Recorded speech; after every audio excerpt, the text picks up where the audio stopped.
Dear Papa Dudut, magandang araw po sa inyo, Papa Dudut. Ako po si Adela. Nagsimula po ang kwento ko noong 32 years old pa lamang ako. Noong time na yon ay accounting staff po ako sa isang kumpanya. Hindi ko na lamang po babanggitin ang pangalan kasi wala na po ako ngayon doon. Pinalaki po ako ng tatay ko na isang single dad. Iniwan kami ng nanay namin sa kanya noong 5 years old pa lamang ako. 5 kaming magkakapatid at ako ang pangalawa. Yung panganay namin ay nagtatrabaho sa Thailand at teacher siya roon. Ako naman ay nakatira noon sa bahay ng stepmom ko na si Tita Des. Kasama ko roon ang mga nakababata ko pang kapatid. May kaya si Tita Des. Mataas ang posisyon niya sa kumpanyang pinagtatrabahuhan nila ni Papa. Si Papa naman ay management consultant. Yung bahay namin dati ibinenta na lamang ni Papa. At yung pinagbentahan ay nilagay niya sa savings account naming magkakapatid. Papa Dudut, dahil lumaki ako sa komportableng buhay, nahilig ako sa mga party. Hindi rin ako nakipag-boyfriend noon kasi puro hookups lamang ang gusto ko. Takot ako noon sa commitment at wala rin akong plano na magkaroon ng pamilya pagdating ng araw. Nakakahiyaman pong sabihin pero napaka-wild ko po noon. Nasubukan ko nang makipagtalik sa 2 lalaki at every week ay iba-iba yung mga nakakasama kong lumabas. Alam yon lahat ni Papa pero hinayaan niya lamang ako dahil adult na raw naman ako. At alam ko na raw kung ano ang ginagawa ko. Hindi naman siya nagkukulang sa mga paalala pero sadyang matigas lang ang ulo ko ng time na yon. Matagal-tagal akong hindi nakapag-party at sumama sa iba't ibang lalaki noong naoperahan ako dahil sa appendicitis. Bumaba rin noon ang self-esteem ko nung nagkaroon ako ng malaking peklat dahil sa operasyon. Mga ilang buwan din na hindi ako sumasama sa mga kaibigan ko. Until one night, Papa Dudut, hindi ako nakatanggi sa imbitasyon ng best friend kong si Yuna. Nasa bar kami noon at may nakilala akong lalaki, si Arwin. As usual ay lumabas po kami pero imbes na sa hotel kami pumunta, nagulat po ako nang doon niya ako dinala sa bahay niya.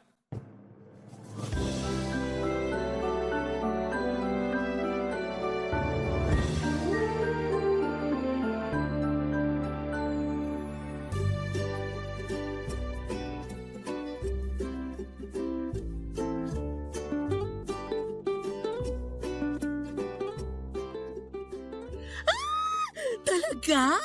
Sa bahay ka niya dinala? Shucks! Napakahaba talaga ng hair mo, bakla! Mahaba talaga. Pati yung ano. Swerte mo naman! Sana tinawagan mo ko para nakijoin ako sa inyo. Gaga, may rule tayo, di ba? Na bawal mag-share ng kalandian. Hindi ko naman yun nakakalimutan.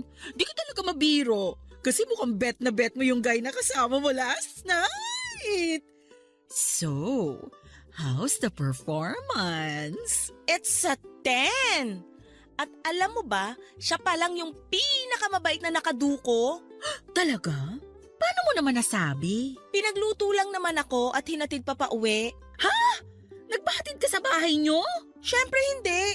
Hindi siya exempted sa rules ko pagdating sa one night stand thingy ko, no? Hindi ko pa rin binigay sa kanya yung totoo kong pangalan. Sabi ko, Ella yung pangalan ko. Saan ka nagpahatid? Sa mall ako nagpahatid. Nagdahilan na lang ako na may kailangan pang bilhin bago umuwi. Gusto pa nga niya ako samahan eh. Sana nagpasama ka. Nagdahilan nga lang, di ba? Saka hanggang doon na lang talaga yung oras namin na magkasama. Sayang naman. Sana tinodo mo na. Kinilala mo na dapat. Tapos ano, aabot kami sa talking stage.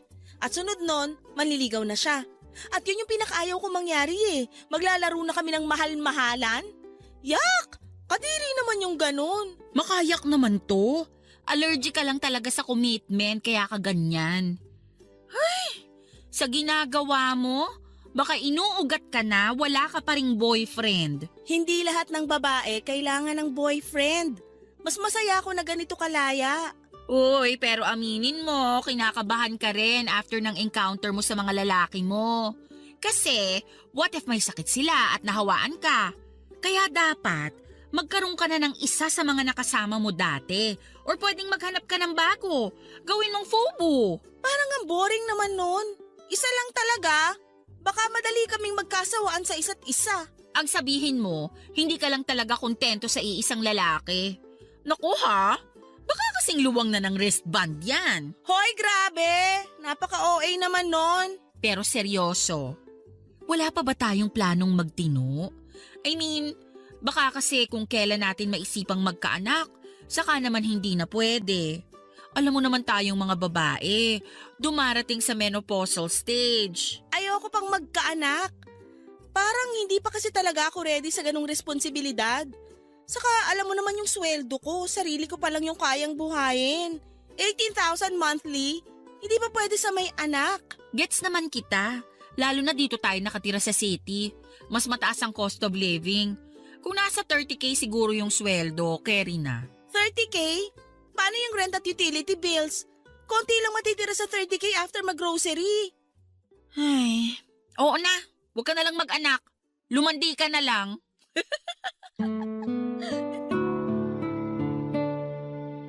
Papadudot sa lahat ng lalaking naka one night stand ko ay si Arwin pa lang ang nagustuhan ko ang personality. Kahit na isang gabi lang kaming nagkasama, naramdaman ko na iba siya. Parang mas naging interesado pa nga siya noon sa mga hilig ko at ibang mga bagay tungkol sa akin kesa sa sex. Kahit na yun naman talaga ang rason kung bakit ako sumama sa kanya. Pero kahit mabait siya, gwapo at gentleman, hindi pa rin siya exempted sa mga rules ko pagdating sa one night stand. Sa mga sumunod na araw, pinagsisihan ko na hindi ko man lang naitanong ang buong pangalan ni Arwin para na-stalk ko man lang siya sa Facebook. Para sana kapag naisipan ko pang makipagkilala sa kanya ay madali na lang sa akin. Pero inunahan din ako ng takot noon. Sa unang tingin ko pa lamang kasi kay Arwin ay para siyang yung lalaki na date to marry. Iba lang yung case namin kasi hindi naman matatawag na date yon. Feeling ko kasi noon ay parang mawawala na yung excitement sa buhay ko kapag committed na ako. Kaya hindi talaga ako sumugal sa isang relasyon. After 2 months, saka ko lang na-realize na si Arwin na pala yung huli kong naka one night stand. Hindi na kasi ako nakakalabas-labas noong nabisi na ako sa trabaho at nagkasakit pa. Kaya nawala na ako ng pagkakataong maglakwat siya. Hanggang isang araw, may napansin sa akin ang kaibigan kong si Yuna, Papadudot. Ang sarap, shucks.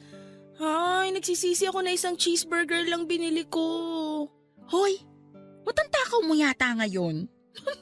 Para namang first time mong makatikim ng cheeseburger. Nagugutom kasi ko, tsaka natatakam ako dun sa amoy ng patty. Parang gusto ko tuloy umorder nito para sa merienda mamaya. Tapos may kasamang mainit-init na fries na isasawsaw ko sa ice cream. Ay, parang ayoko na magtrabaho. Gusto ko na lang kumain ng kumain. Mas gusto ko yung fries. Di kasi ako mahilig sa burger. Uy, mag-share ka mamaya ah. Uy, ano ka ba? Sa akin lang yun. Kulang pa yun sa akin eh. Bakit ba kasi gutom na gutom ka, girl? Hindi ka ba kumain kanina bago pumasok sa trabaho? Kumain naman. Pero nagugutom talaga ako eh. Kulang yung kinain ko kanina. Grabe ha, naninibago ako sa'yo. Kahit naman ako. Hindi ko nga alam kung bakit bigla akong tumakaw ng ganito. Siguro dahil sa stress sa work natin. Hindi na kasi tayo nakakapagwalwal. Inom kaya tayo mamaya? Sige, tara. Pero konti lang ha. May pasok pa tayo bukas. Joke lang. Ayokong uminom ng bitin. Sa weekend na lang. Okay, sabi mo eh. Wala rin naman ako sa mood uminom. Parang mas gusto ko matulog mamaya pag uwi ko. Wow! Ikaw ba talaga yan? Parang ibang Adela ata ang kaharap ko. Sana lang hindi ka sinasapian ng mabuting kaluluwa. Para kang tanga dyan, kung ano-ano sinasabi mo. Kasi nga nakakagulat na ayaw mong lumabas. Nasanay kasi ako sa Adela na mahilig pumarty. At saka alam mo na. Tapos isipin mo, 2 buwan ka ng ganyan. Kaya nahihiwagaan na talaga ako sa'yo. Wag mo na lang kasi kung pansinin. Kahit tumataba ka na. Ha? Uy, hindi ako nagbibiro ha. Nagkakalaman ka na talaga. Tignan mo yung pisngi mo. Oh, pati ang braso mo. Yung totoo, kailan yung huling beses na nanalamin ka? Kasi sa pagkakaalam ko, sa ating dalawa, ikaw yung masyadong self-conscious. My gosh! Oo nga! Hindi pwede to. Kailangan ko magpapayat. Mag-gym ka. Jim, paano sobrang busy natin? Girl, may weekend naman. Ayoko. Sa bahay na lang ako mag-workout. Plano mo bang magmukmok? Oh, grabe. Hindi talaga ikaw yan. Bakit ba kasi ang kulit mo? Kanina ka pa ah. Hala siya? Napikon ka na dun sa sinabi ko? Nakakainis ka kasi. Kung napapangitan ka sa akin, diretsuhin mo na lang. Uy girl, hindi na ba uso ang joke sa'yo? Ganito rin naman tayo dati ha. Bakit parang bigla kang naging sensitive dyan? Babalik na ako sa table ko. Wala na akong gana kumain. Tsusera ka, naubos mo na nga eh. Hoy, parang tanga naman to. Sorry na. Sorry kung na-offend kita sa mga nasabi ko. Hindi ko talaga alam na ma-offend ka ron. Nasanay lang kasi ako sa biruan natin. Kaya pasensya ka na. Sige na, hayaan na natin yun. Pero gusto ko na talaga bumalik sa table ko. O sige, basta okay tayo ha. Oo naman. Pasensya ka na rin. Nadala lang ako ng inis ko kanina. Papa Dudut, hindi ko alam kung bakit gano'n na lamang ang inasal ko sa kaibigan kong si Yuna. Hindi naman ako gano'n ka-sensitive noon sa kahit ano pang sinasabi niya. Nasasakyan ko pa ang mga biro niya pero noong time na yon, hindi ko maintindihan ang sarili ko. Mabuti na lang at likas na mabait si Yuna kaya nilawakan na lamang niya ang pangunawa niya pagdating sa akin. Pero pag uwi ko noon sa bahay, napag-isip-isip ko ang mga sinabi ni Yuna. Habang nasa kwarto ako noon at nakaharap sa malaking salamin, saka ko lang napagtanto na totoo nga ang mga sinabi ni Yuna.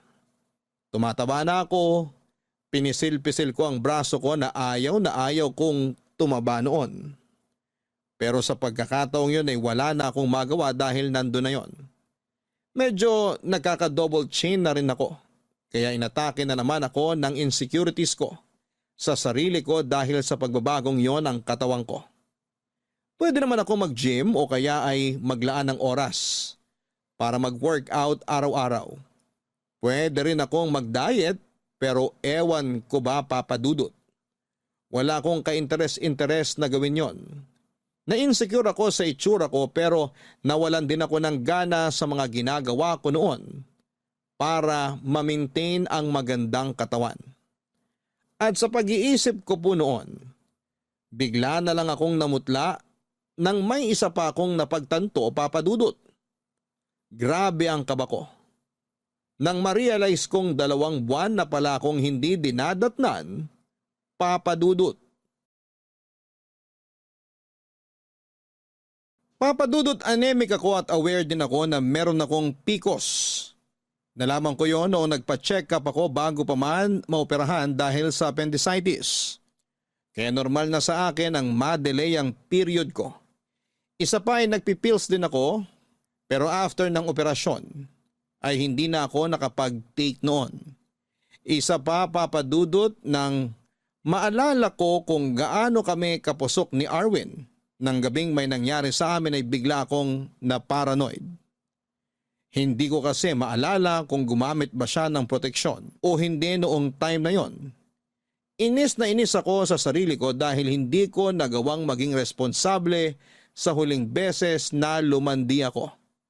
Alam ko na dapat ang gagawin ko pero dahil sa sweetness at kabutihang ipinakita noon sa akin ni Arwin ay parang nalunod na lamang ako sa presensya niya. Parang nawala na lang noon lahat ng mga bagay na inaalala ko.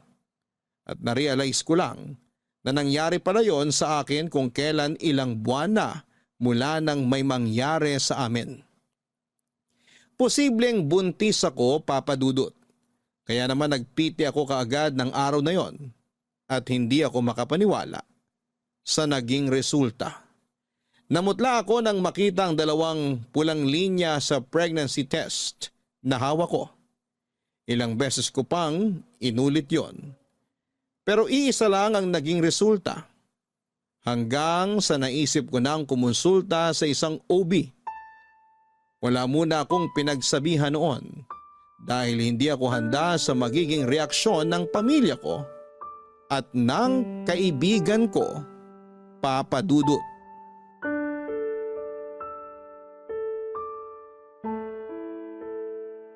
Oh my gosh, girl! Totoo ba? As in, buntis ka?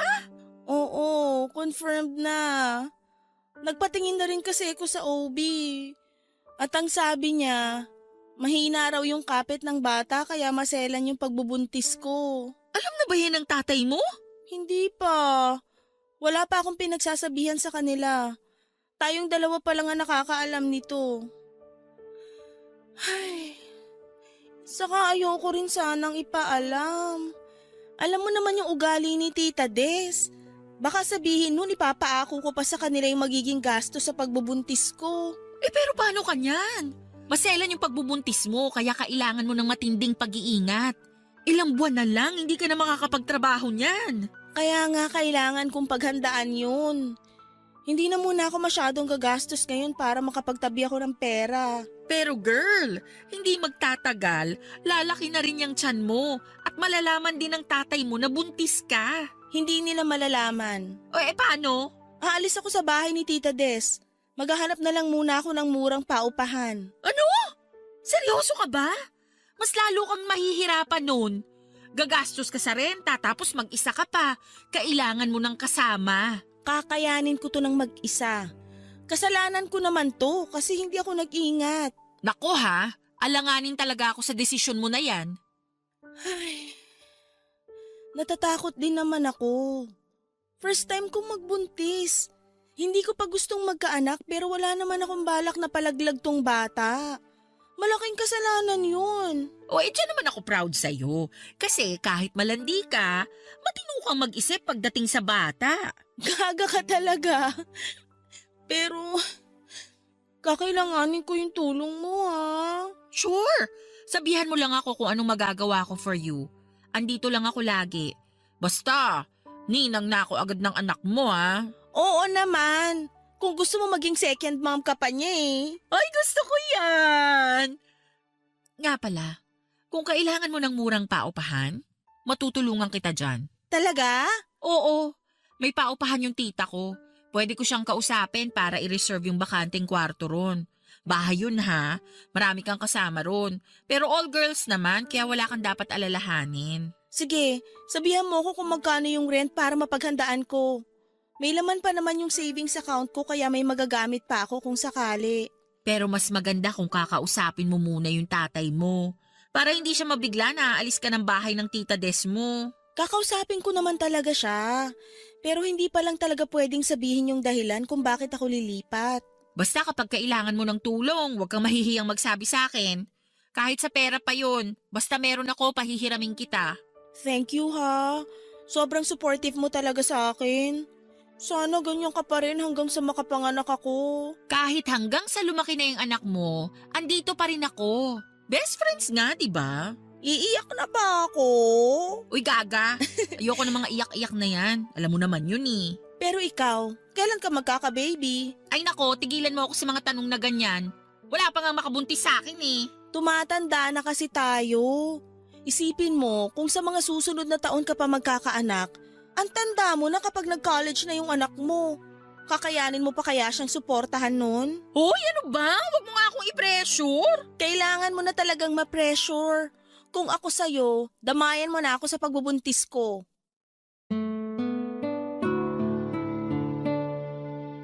Papa Dudut, sa tulong ni Yuna ay nagawa kong makalipat sa isang maliit na kwarto sa pinapaupahang bahay ng tita niya. Mabait naman ang tita niya at madali ring kausap. Binigyan pa nga po ako noon ng discount dahil swerte raw ako kapag may tenant na buntis. Natuwa ako dahil bukod sa safe at malinis naman ang tinutuluyan namin ay friendly rin ang mga kapwa ko tenant. Mas excited pa sila noon na makalabas ang baby ko kesa sa akin. Ang kagandahan pa sa inuupahan ko ng time na yon ay malapit lang yon sa ospital. Hindi ako mahihirapan tuwing kailangan kong magpa-check up. Ang problema ko lang noon, Papa Dudut, ay nahirapan na talaga akong kumilos noong lumaki na ang tiyan ko. Hindi ako pwedeng mapagod ng sobra at ma-stress. Hindi rin ako pwedeng magbuhat ng mabibigat. Sa dami ng bawal sa akin noon ay hindi na po ako nakapagtrabaho. May naipon naman ako para sana sa panganganak ko pero hindi nasasapat yon kung kasama pa ang budget ko hanggang sa makapanganak ako at makarecover. Kaya naman kahit nag-aalangan ay humingi na ako ng tulong sa tatay ko. Papa Dudut, hindi naman nagalit ang tatay ko noong nalaman niyang buntis ako. Nag-worry lamang siya sa kalagayan ko at sinabing mas maaga sana ako nagsabi sa kanya para hindi na ako nahirapan pa. Kinumbinsi niya ako na ipaalam sa ama ng dinadala ko ang tungkol sa pagbubuntis ko. Pero hindi ko naman po masabi sa kanya na hindi ako sigurado kung si Erwin ang ama ng ipinagbubuntis ko. Lalo na't hindi ko naman talaga lubusang kilala ang lalaking yon. Pero sa kabila ng lahat ay sinagot ni Papa ang mga gastusin sa pagbubuntis ko. Wala na rin akong nagawa noong pinabalik niya ako sa bahay ni Tita Des dahil kailangan ko raw ng mas komportableng matutuluyan.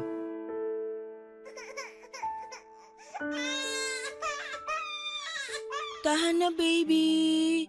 Nandito lang naman si Mommy. Hindi mo ba kayang patahanin yung anak mo? Nakakaistorbo ng tulog eh. Ang ingay-ingay.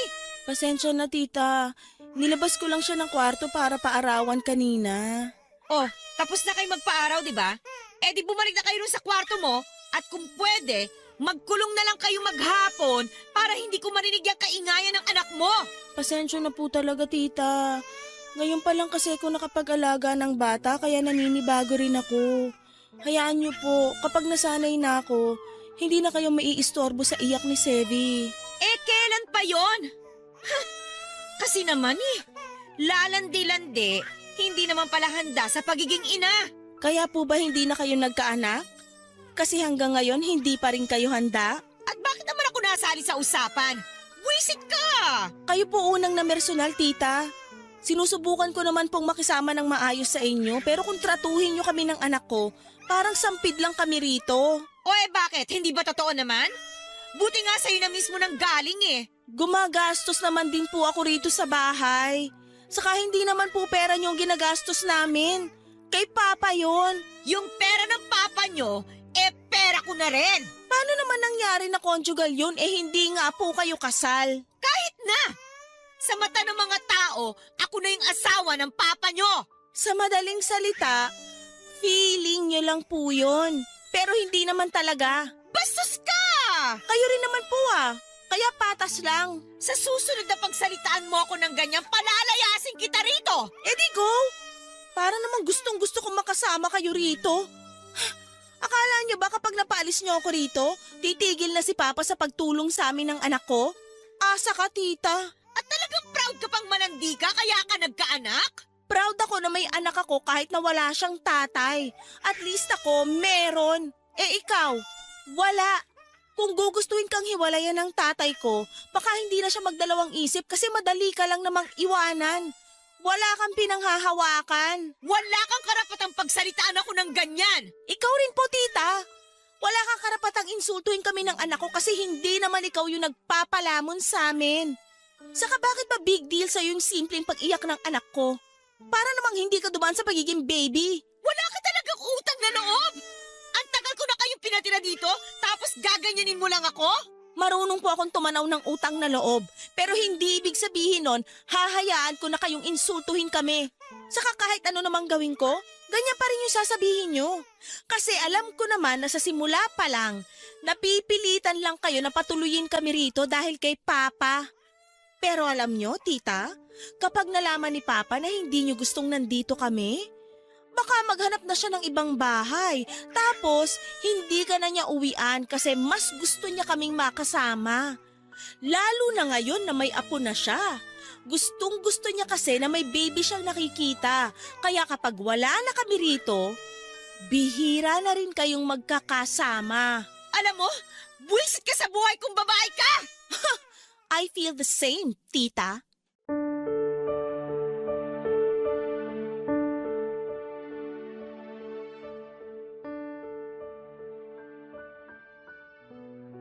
Papa Dudut, pinalaki ako ng tatay ko na palaban at hindi basta-bastang nagpapatapak sa kahit na sino. Kaya naman hindi ko na napigilan ang sarili kong patulan si tita sa ginawa niya. Sa totoo lang, hindi naman kami pabigat sa bahay niya ng time na yon. Ginagamit ko pa rin naman ang naipon ko sa pagtatrabaho. Pero hindi ko rin tinatanggihan ang mga ibinibigay ni Papa para sa anak ko. Masasama kasi ang loob niya kapag tinanggihan ko yon. Ang katwiran niya kasi kahit naman daw kaya ko nang magtrabaho, tatay ko pa rin siya kaya magbibigay siya hanggat kaya niya. Doon po ako hanga kay Papa. Kung sa pagiging responsableng ama lang naman po ang usapan ay ilalaban ko talaga siya. Sa kabila ng hindi namin pagkakaunawaan ni Tita Des, ay nanatili kami sa bahay niya. Gaya ng gustong mangyari ni Papa. Noong nakarecover na ako ay plano ko sanang kumuha na lamang muna ng mag-aalaga kay Sevi para makapagtrabaho ako ulit. Pero hindi po pumayag ang tatay ko. Hintayin ko raw muna na mag 3 years old si Sevi para komportable na akong iwanan siya sa ibang tao. Mahirap daw kasing ipagkatiwala ang bata kung baby pa lamang at ibang tao na ang nag-aalaga. Lalo na't hindi ko nakikita. Nagpatulong na lamang siya noon sa akin sa ilang paperworks niya dahil kaya ko namang gawin ang mga yon. Tapos ay binabayaran pa niya ako ng buwanan. Papadudot nung 3 years old na si Sevi, may napansin po ako sa anak ko. Sa ganong edad kasi ay hindi pa rin siya nakakapagsalita. Actually, matagal ko nang napapansin na hindi siya nagre-respond kapag tinatawag ko siya sa pangalan niya. Hindi rin po siya nakikinig tuwing sinasaway ko sa sobrang kakulitan niya. Pero akala ko po noon ay normal lang sa bata yon. Hanggang sa may napanood po ako tungkol sa autism spectrum disorder. Papadudot, may napanood akong nanay na nagba-vlog tungkol sa anak niya na may autism spectrum disorder or ASD. Parehong-pareho nito ang behavior na na-observe ko sa anak kong si Sevi. At para makasigurado ay kinonsulta ko na siya sa isang developmental pediatrician. At doon ko na po nakumpirma na may ASD nga ang anak ko. Hindi ko po alam kung ano ang magiging reaction ko noong nalaman ko yon. Sobra po akong nalungkot at nakaramdam ako ng takot para kay Sevi. Aware naman po kasi ako sa mga iniisip ng ibang tao na walang sapat na kaalaman sa ganong kondisyon ng bata. Pero hanggat maaari, hindi ko itinuring na iba ang anak ko. Pinalaki ko siya ng normal at hindi itinatago sa mga tao.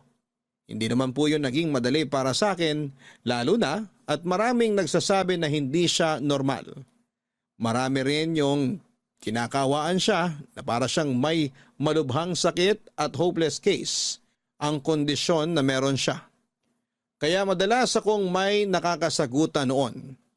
Sa katagalan ay nasanay na rin po ako sa mga tao sa paligid ko. Imbes na makipagtalo o makipag-away ay pinapaunawa ko na lamang sa kanila ang kondisyon ni Sevi. Pero kung nagagawa ko yon sa ibang tao, kabaliktaran naman ng kay Tita Des. Kahit kasi alam niya na may ASD ang anak ko ay sarado ang isipan niya para maintindihan yon, Papa Dudut.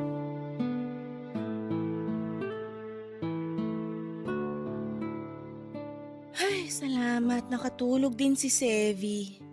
Makakapaglaban na ako.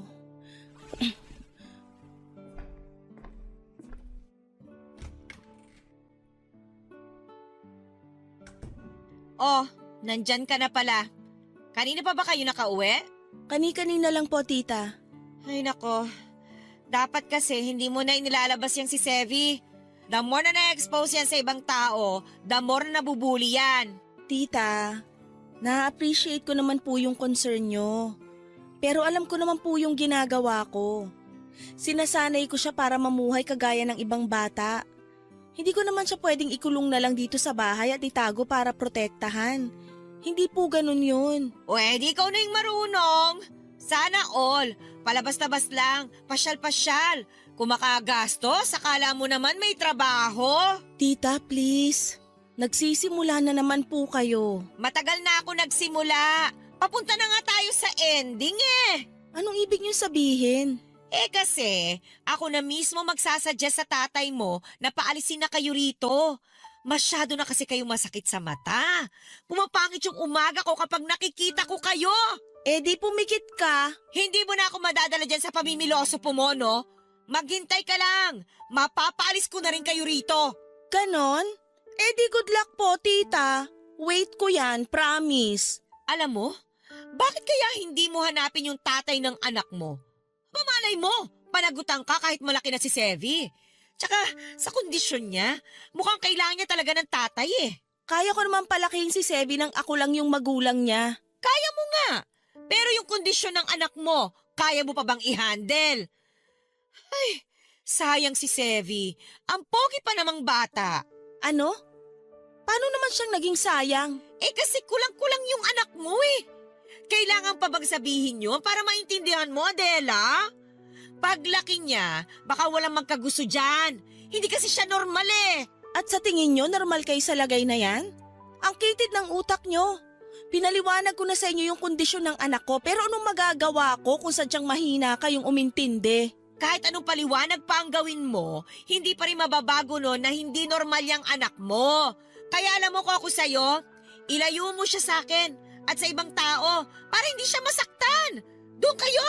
Far away! Okay na sana kung nagmamalasakit lang talaga kayo eh. Pero matagal nang malinaw sa akin yung motibo nyo, kaya tigil-tigilan nyo ako, tita. Yun nangyari sa anak mo, alam mo sa tingin ko, karma mo yun. Kasi sa sobrang kalandian mo, yan na nangyari. Hindi ka kasi nakukontento sa isang lalaki, di ba? Parang ikaw din nung bago ka napunta sa tatay ko. Kung hindi naman naging kayo, hindi rin magbabago yung buhay nyo, di ba?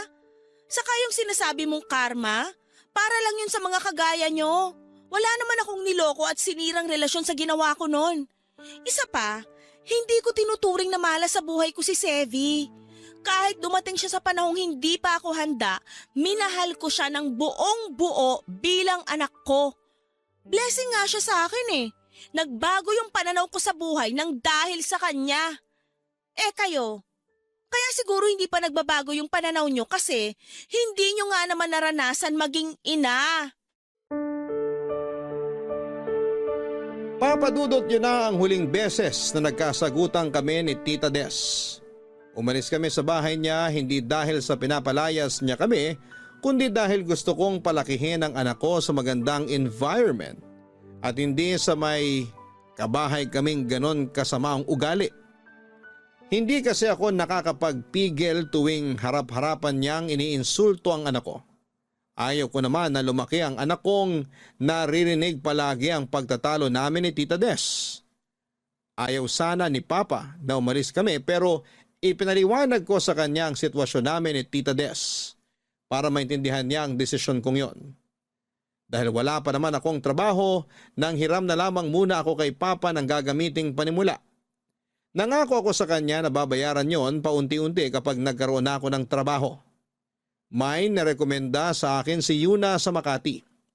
Nakahanap siya roon ng 1-bedroom apartment. Dahil sa sitwasyon ng anak ko, naghanap na lamang ako ng home-based jobs hanggang sa matanggap ako bilang virtual bookkeeper. Hindi man kalakihan ng sweldo ko noong una ay sumasapat naman yon para sa gastusin namin ni Sevi. Kumuha na lamang ako ng taga-alaga niya para may magbabantay sa kanya kapag oras ng trabaho ko. Papadudot, bukod sa trabaho ko ay naghanap po ako ng isang side hustle.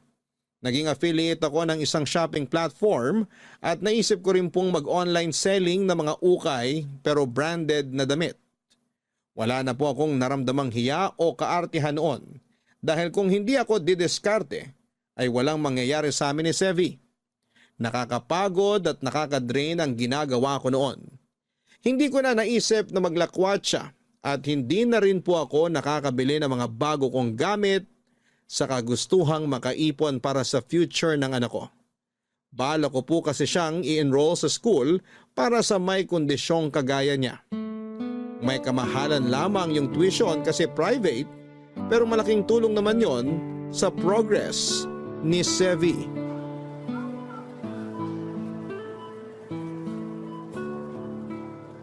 Sayang, wala na palang egg noodles dito. Favorite pa naman yun ni Sevi. Miss, kung gusto mo, sa'yo na lang tong isa. Dalawa naman yung nakuha ko eh. Favorite ko rin kasi to. Sure ka? Arwin? Wow, kilala mo pa pala ako. Ikaw si Ella, tama? Tagal nating di nagkita. Kamusta ka na? Okay lang naman. Ikaw? Eto, pogi lang. Wow ha, believe talaga ako sa confidence mo. Sa confidence na nga lang kumakapit eh. Mukhang marami-rami kang pinapamili ah. Tulungan na kita maghanap ng mga bibilin mo para mabilis ka matapos. Ha? Wag na. Okay lang ako, kayang-kaya ko na to. Para sana makapagkwentuhan pa tayo kahit sandali lang. Ngayon lang naman to. Kasi paglabas natin dito, siguradong di mo na ako papansinin. Uy, di naman. Kaya nga pumayag ka na. Sige na nga, baka di mo rin ako tigilan eh. Ano pa ba yung kulang dito sa cart mo? Toiletries na lang. Okay sige, nandun lang naman yung sa kabilang section. Tara. Nag-grocery ka rin pala. Oo, mas gusto ko kasing ako'y namimili ng mga kailangan sa bahay. Lumipat ka na dito sa Makati? Oo, kapatid ko na yung nakatira doon sa bahay na inuuwian ko dati. Actually, sa parents namin yon, binigay lang sa akin. Pero matagal ko nang gusto lumipat dito. Maganda kasi offer sa akin dito sa Makati kaya pinatos ko na. Bumili ka ng bagong bahay? Condo unit lang. Buti ka pa. Ako kasi nag-rent lang. Okay lang yan. Makakausad ka rin pagdating ng araw. Dito na yung toiletries. Ikaw na mauna magliko ng cart mo. Sige. Oh, nahulog phone mo. Ako na kukuha. Salamat. Eto, ang cute naman ang nasa wallpaper mo. Anak ko to, si Sevi. Siya yung may favorite ng egg noodles. Galing naman, pareho kami. Comfort food niya kasi yun. So, may asawa ka na pala? Wala, single mom ako. Gusto ko sanang itanong kung bakit pero baka hindi ka komportabling sagutin yun. Kaya wag na lang. Wag na nga. Ayoko rin kasing pag-usapan. Sabi ko nga. Kaya hindi rin ako magtatanong tungkol sa'yo. Okay lang naman kung gusto mo magtanong sa akin. O kaya, ako na lang yung magkukwento. Noong nagkita kasi tayo, halos hindi tayo nakapag-usap. Oo nga eh. Pero gano'n naman talaga kapag one night stand lang, di ba? Na-break ko na nga yung isa sa rules ko nung hinatid mo ko eh. May mga rules ka rin pala. Ikaw rin ba? Oo, pero konti lang naman.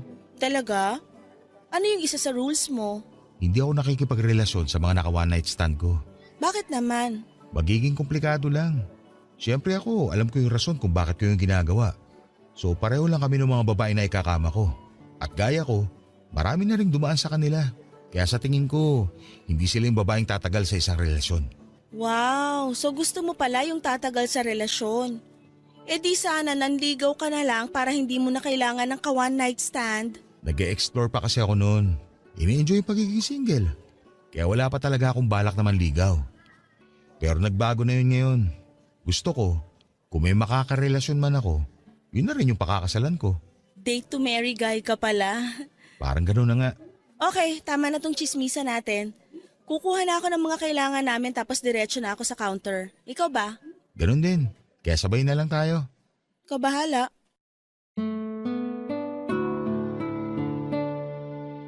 Papadudot, kahit umiwas ako noon sa usapan tungkol sa ama ni Sevi, ay hindi ko na napigilan ang pagtatanong ni Arwin. Lalo na noong nalaman niya kung ilang taon na ang anak ko. Parang may iba raw kasi siyang nararamdaman noong nakita niya yung wallpaper ko noong time na yon. Naging honest naman ako noong tinanong niya kung may ibang lalaki pa ba akong nakasama matapos yung nangyari sa amin. Sinabi ko na rin na posibleng siya ang ama ni Sevi pero niremind ko rin siya na huwag munang mag-assume hanggat hindi pa napapatunayang mag-ama nga sila. Bago nga po kami naghiwalay noong araw na yon, ay siya na mismo ang kumuha ng contact details ko para magkausap kaming muli. Inad niya ako sa Facebook at nag-message din siya kaagad. After kong i-accept ang friend request niya, sunod-sunod na po ang naging tanong niya tungkol kay Sevi. Walang araw na hindi niya kinukumusta ang anak ko, kahit na hindi pa siya sigurado kung siya nga ang ama nito. Na-touch ako sa ginagawa niya noon. Sinabi ko rin ang kondisyon ni Sevi at tinanggap naman niya yon. Nag-suggest pa nga siya ng magandang eskwelahan para sa bata. Parang mas excited pa nga siya noon kesa sa akin. May pagkakataon na sinusubukan niyang kausapin si Sevi through video call. Pero kahit siya ay hindi rin pinapansin ng anak ko. Gayon pa man ay nakita ko ang pagiging patient niya sa ganong sitwasyon. Lalo na yung pagiging kalmado niya. Bagay na gustong gusto ko sa isang lalaki. Kaya naman tuwing nagme-message si Arwin ay iba na yung excitement na nararamdaman ko. Sa tingin ko nga po noon ay nagugustuhan ko na siya. Papa Dudut. Papa Dudut, sa muli naming pag-uusap ni Arwin ay mas napalagay na ako sa kanya. Kaya naman inamin ko na sa kanya na hindi talaga Ella ang pangalan ko. Natawa pa siya dahil hindi ko naman daw kailangang ilihim ang tunay kong pangalan. Kung ayaw ko na raw makipagkita o makipag-usap ulit ay irerespeto naman daw niya. Hindi namin napag-usapan ang personal naming buhay, kaya hindi ko alam kung may nakarelasyon na siya. Matapos yung una naming pagkikita. Laging tungkol kay Sevi ang topic namin pero sobrang na-appreciate ko yon. Hanggang isang araw ay bigla naming napag-usapan yung nangyari sa amin. Doon ko lang napagtanto kung bakit parang sigurado na si Arwin na siya ang ama ng anak ko at kung bakit gano'n na lamang siya ka-attach sa bata. Hindi raw pala siya gumamit ng proteksyon. Nakaligtaan na raw niya yon dahil sa kapusukan naming dalawa. Papa Dudut, nahihiya ako tuwing naaalala ko yon. Hindi ko man lang ma-imagine na naging ganun pala ako ka-wild noong wala pa akong anak. Na umabot pa sa puntong nabuntis ako. Tapos ay hindi ko alam o hindi ako sigurado kung sino ang ama ng pinagbubuntis ko. Hindi ko po alam kung ano ang magiging reaksyon ng mga listeners ng Barangay LS sakaling umere po itong kwento ko. Pero medyo inaasahan ko na rin po na hindi nila magugustuhan yung naging gawain ko noon. Tungkol naman po sa hinala ni Arwin na siya ang ama ni Sevi. Para makasigurado ay hiningi niya ang consent ko para sa sample ng anak ko na kailangan niya para sa isang paternity test.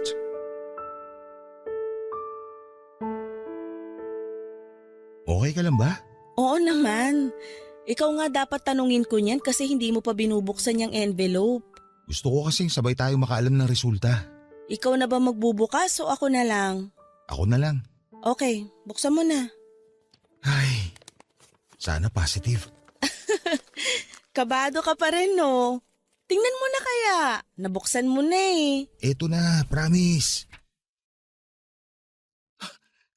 Positive! Adela, nag-match kami! Yun! Ano ko si Sevi? May anak na ako! Daddy ka na. Pwede ba akong ilagay sa birth certificate niya bilang tatay niya? Well, pwede naman pero may proseso yon. Willing ka bang maabala? Kahit ano para kay Sevi. Sana hayaan mo ako magbigay para sa mga gastusin niya. Sa therapy niya, sa mga gamit niya, sa tuition niya, lahat. Ikaw na maraming ipon. Hindi naman. Matagal na rin kasi ako nagtatrabaho at wala naman ako sinusuportahan. Yung parents mo. Baka ako pa ibigyan nila. Hindi kasi sila nanghihingi sa amin. Kaya kami na lang nagkukusa. Pero mga regalo lang o kaya pagkain. Hindi nila tinatanggap pag pera. Pakisabi sa parents mo magpapaampon ako. Kami ni Sevi. Ako na lang ang aampon sa inyo. Talaga? Kaya mo bang umampon ng dalawa? Sama mo pa pamilya mo. Uy, biro lang ha. Baka mamaya, isipin mong napakayabang ko namang tao. Hindi naman ako ganun. Since mukhang financially stable ka na, hindi mo pa ba naiisip na magkaroon ng sarili mong pamilya? May anak na ako, di ba? I mean, yung may asawa ka, ganun. Hindi pa namin napag-uusapan ng girlfriend ko yung tungkol sa kasal. Busy pa kasi siya sa karir niya eh. May girlfriend ka na pala. Oo, 2 years na kami. Actually, magkakasundo kayo nun. Special education teacher siya. Matutulungan niya rin si Sevi. Mabuti kong ganun. Okay ka lang ba? Parang nanamlay ka bigla. May iniisip lang ako. Iniisip mo ba kung paano sasabihin kay Sevi na ako yung daddy niya? Hindi ko alam kung maiintindihan niya na yung ganitong bagay, pero makakatulong kung palagi ka niya nakikita at nakakasama. Walang problema sa akin yun. Palagi ko siyang pupuntahan. Pero tingin mo magiging okay lang lahat to sa girlfriend mo? Oo naman. Maiintindihan niya yung tungkol kay Sevi. Yung sa atin, nangyari naman yun bago pa naging kami. At hindi ko rin alam na may anak na pala ako. Ikaw rin. Hindi ka sigurado no na ako yung ama. Kaya sa tingin ko, magiging okay pa rin kami kahit malaman niya yung tungkol sa anak natin. Sana nga. Ayokong maging dahilan kami para magkasira kayo. Pinatibay niyo yung 2 years niyong relasyon at sisiguruhin kong hindi kami ni Sevi yung sisira nun. Alam ko rin naman na hindi yun mangyayari. Hindi ikaw yung klase ng babae na maninira ng relasyon ng iba. Kung makapagsalita ka dyan, parang kilalang kilala mo na ako. Siguro nga nagkakilala tayo sa maikling panahon pa lang. Pero iba yung nakita ko sa'yo. Mabuti kang ina kay Sevi. Sa totoo lang, hindi ko inaasahan na magiging ganun kakakalmado para sa isang batang may autism. Yung ibang nanay kasi maiksi yung pasensya. Umaabot sila sa punto na sinisigawan na nila yung anak nila. Hindi ko yan kayang gawin kay Sevi. Dugot laman ko siya kaya sobrang mahalaga siya sa akin. At kasama mo na ako magpapahalaga sa kanya ngayon bilang ama niya.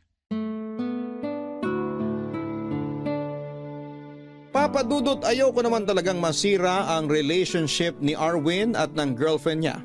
Pero aaminin ko, lihim kong hiniling na sana kami na lang para mabuo yung pamilya namin ni Sevi. Isa pa ay sino ba naman ang hindi nagugustuhan ang lalaking napaka-green flag. Hindi naman siya perfect. May mga kalokohan din siya sa buhay pero gaya ko, isa rin siya sa mga taong nagpapatunay na hindi yung mga kalokohang ginawa namin ang magde-define kung mabuting tao kami o hindi. Pero kahit gusto ko siya bilang isang lalaki, ay hindi ko rin kaya na maging dahilan para masaktan ang ibang babae. Oo, sobrang wild ko noon at parang babaeng pakawala ako. Pero never ko pang nagawa na mang-agaw ng boyfriend ng iba o manira ng relasyon. Sinigurado ko rin na yung mga nakakasama kong lumabas ay walang karelasyon para hindi magkaroon ng problema. Ipinaalam ni Arwin sa girlfriend niya ang tungkol sa paternity test. Laking pasasalamat ko noong hindi ito nagalit. Wala raw problema ito kung magpapakaama si Arwin sa anak namin. Kaya naman nakahinga na ako ng maluwag noon. Hindi ko na rin masyadong poproblemahin ang mga gastos kay Sevi dahil may katulong na ako noon. Napakaswerte ko po, Papa Dudut, at hindi ko po alam kung anong nagawa ko para i-bless ako ni Lord ng ganon. Pero bukod po doon ay may mas maganda pang nangyari.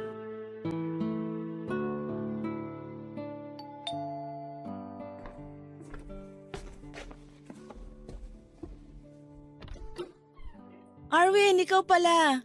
Pasok ka. Salamat. Si Sevi. Nasa kwarto, naglalaro. Aga mo ngayon ah. Saka parang ang dami mo namang dala. Nag-grocery na ako para sa inyo ni Sevi. Lapag ko na rito ha. Aba, kaya pala nagtatanong ka kung anong mga pagkain yung gusto niya ha. Pero kaya ko namang mag-grocery. Hindi mo na kailangan gawin yan. Masyado ka ng maraming ginagawa para kay Sevi. Hayaan mo na ako. Hindi naman to araw-araw eh. Tuwing pupuntahan ko lang naman siya. Oo na, hindi rin naman kita mapipigilan eh. Oo nga pala, kaya rin ako nandito para ipagpaalam si Sevi bukas. Para saan? Isasama namin sana siya mamasyal, kung okay lang sa'yo. Oo naman, okay lang sa akin yun. Bakit naman hindi? Baka kasi may nauna na kayong lakad. Tsaka ayoko naman basta-basta na lang kunin ko dito si Sevi kung kailan ko lang maisipan. Mas maganda kung ipagpapaalam ko muna. Salamat ha. Hayaan mo, hindi kita pagbabawalan na hiramin siya. Pwede mo siyang ipasyal lang kayong dalawa lang o kaya kasama yung girlfriend mo.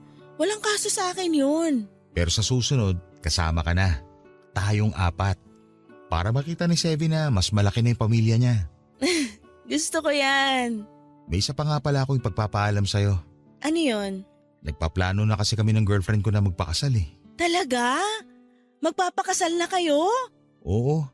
Kung papayag ka sana, kukunin naming ring bearer si Sevi. Sure! Okay na okay nga sa akin yun eh. Okay ka lang? Bakit parang naiiyak ka? Masaya kasi ko na may tatay siya na kagaya mo. Yung hindi siya ikakahiya. Hindi ka natatakot na isama siya sa labas, na ipakilala siya sa ibang tao na anak mo siya. Sobrang sarap sa pakiramdam na proud ka na anak mo si Sevi. Sino ba namang hindi magiging proud daddy ng isang batang masarap mahalin? Mahal na mahal ko si Sevi, Adela. Thank you, Arwin. Thank you kasi dumating ka sa buhay namin. Hindi mo lang binigay yung sarili mo sa kanya bilang ama. Binigyan mo rin siya ng malaking pamilya na magmamahal sa kanya. Nabanggit na rin naman yung malaking pamilya. Excited na yung mga magulang ko na makita si Sevi. Pati na rin ikaw.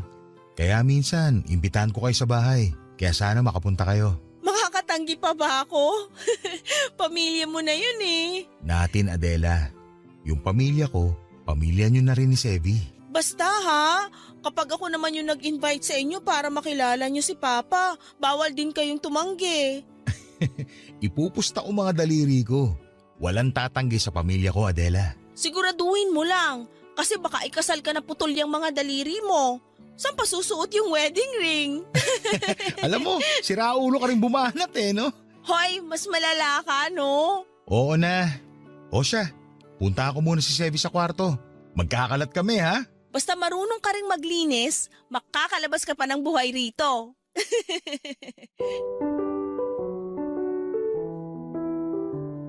Papa Dudut, sobrang saya ng puso ko dahil hindi lang nagkaroon ng ama si Sevi kundi nagkaroon pa siya ng malaking pamilya na hindi ko rin talaga inaasahan.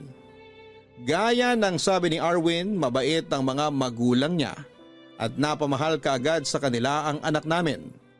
Natuloy ang kasal ni Arwin at ng girlfriend niya pero kahit na mag-asawa na sila, hindi pa rin siya nawawala ng oras para kay Sevi. Mas napadalas pa nga ang pagpunta nila sa amin para makapag-bonding kami. Sa lahat ng nangyari sa buhay ko, hindi ko akalain na magiging matalik kaming magkaibigan ni Arwin. Nagawa namin yon para kay Sevi. Bilang respeto sa asawa niya ay kinalimutan ko na at pilit na binura ang nararamdaman ko para kay Arwin. Sa katagalan naman ay nagawa ko rin yon. Kaibigan na lang talaga ang tingin ko sa kanya at isang mabuting ama para sa anak ko. Imbis na ikahiya niya si Sevi dahil sa kondisyon ng anak namin ay pinagmamalaki pa niya na may anak siya. Binuksan niya ang isipan ng mga taong hindi pa lubusang nauunawaan ng kondisyon ni Sevi at ng iba pang mga batang may ASD. Sabi nga po ni Arwin, kung isa raw kaming puzzle, si Sevi yung pinakamahalagang puzzle piece na bumuo sa amin. Sa ngayon ay nakalipat na kami ni Sevi sa bagong bili naming bahay. 5 years old na siya at nakapagsasalita na rin sa tulong ng mga therapy niya.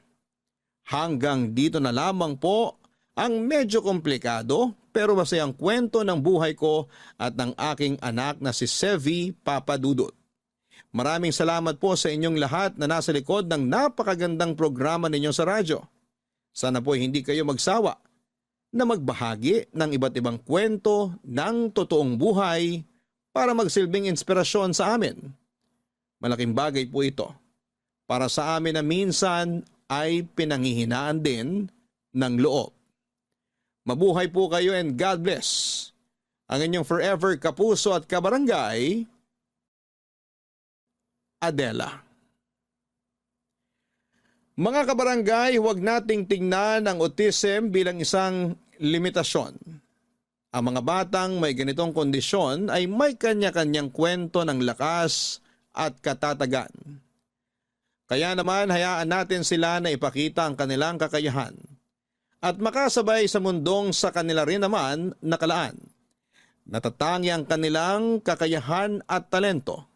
Hindi nila kailangang magbago para makibagay sa mundo dahil ang mundo mismo ang kailangang matuto na tanggapin sila at pahalagahan.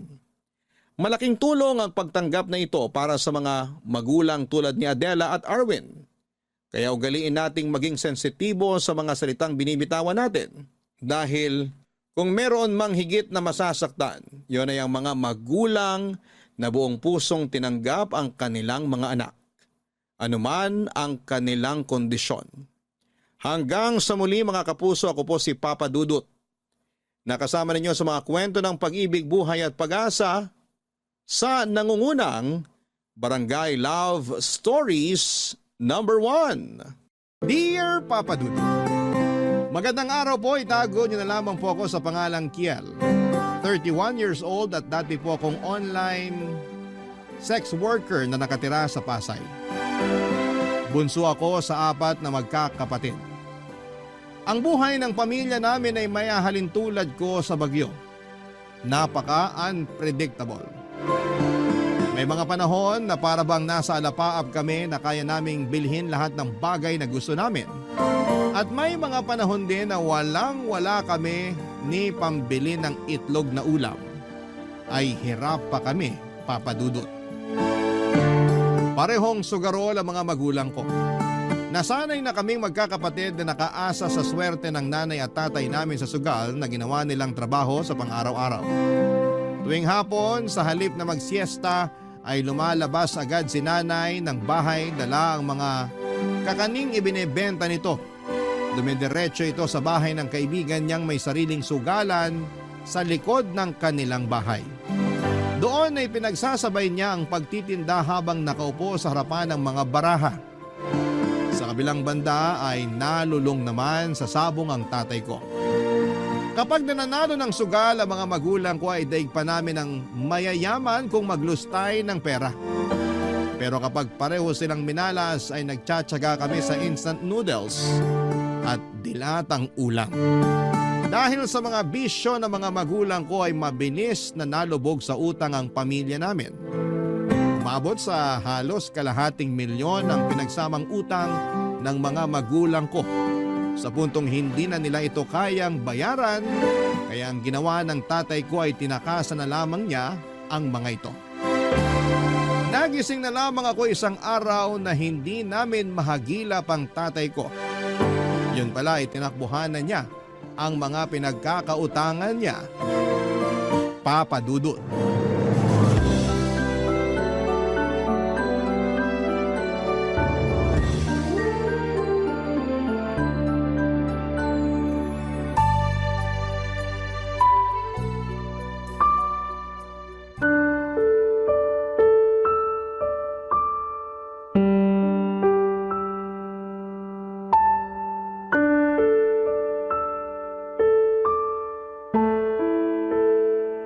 So ano?